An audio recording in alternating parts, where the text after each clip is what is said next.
When God's calling you to step out to the mission field, there's no one that comes qualified.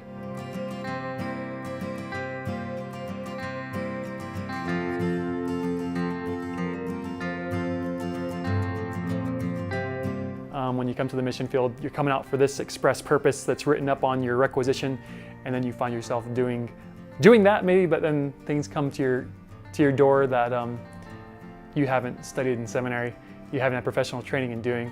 Maybe one good example of that would be we use something that we call a zapper. It's sort of well known amongst the AIM circles, but it's a little machine that uses electric current to help treat scorpion bites, snake bites, oftentimes which can be deadly. We sort of became known in our area as, if you've been bitten or stung by a scorpion, go to Justin's house, go to Chris's house.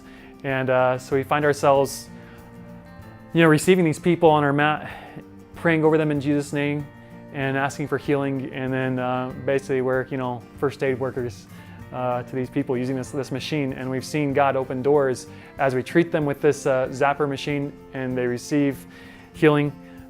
It's then opened up doors for us in the community and to continue further contact with these people.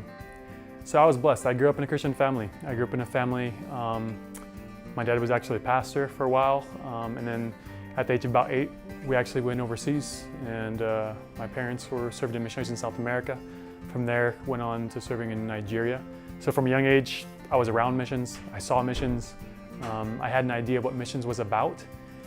And so missions was always, in a sense, a part of my life. When I got to university, started into my studies, was a education major, PE. Liked it, but I wasn't completely passionate about it. In the back of my mind, I always thought missions could be an option, but didn't know if that's really what God was leading me to do. When God's calling you to step out to the mission field, there's no one that comes qualified. No one's coming qualified because you don't know the language yet and you don't know the people.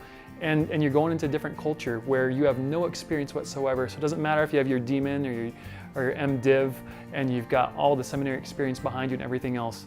You're not qualified to step out there. But what qualifies you is Christ in you, and stepping out in obedience and saying, you know what, I know God has called me to this, and that in itself is enough. And so as someone considering, could I really go out and do this? If God's called you to it, then you can lay that aside.